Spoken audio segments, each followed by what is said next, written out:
Project 2025 emphasizes a strong national defense, strict immigration controls, and protecting American resources from global threats.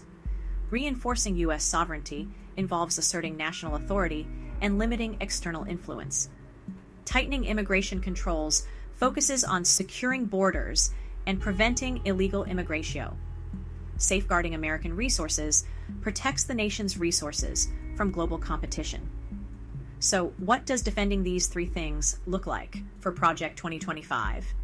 Here's what some of that might look like. One policy is measures to stem the immigration tide. You knew this would be a key part of Project 2025, right? Trump's key advisor on immigration policy, Stephen Miller, is a key contributor to Project 2025. The project calls for expanding detention facilities and eliminating protections for unaccompanied minors. It also changes ICE policies on deporting undocumented people. So what would this kind of vast immigration crackdown mean? What would it look like? Number one, detention facilities would be expanded, creating more beds for immigrants. This would allow the U.S. to detain more people for processing instead of turning them out into the country while they await their hearings. Number two, eliminating protections for unaccompanied minors and asylum seekers. Currently, they cannot be immediately deported and have the right to a hearing on their case. Project 2025 proposes eliminating these protections, which would result in, this means quicker deportations or denial of asylum.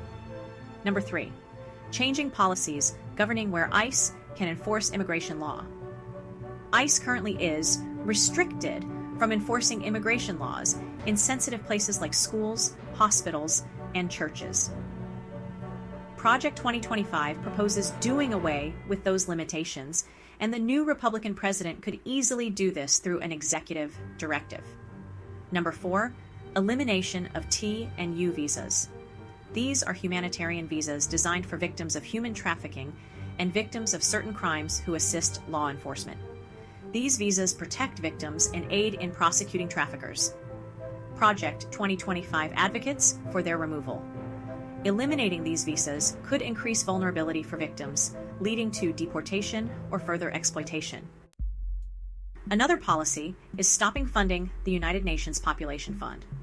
From a conservative perspective, contributions to international organizations that interfere with conservative American values should stop, including funding for the United Nations Population Fund, or UNFPA.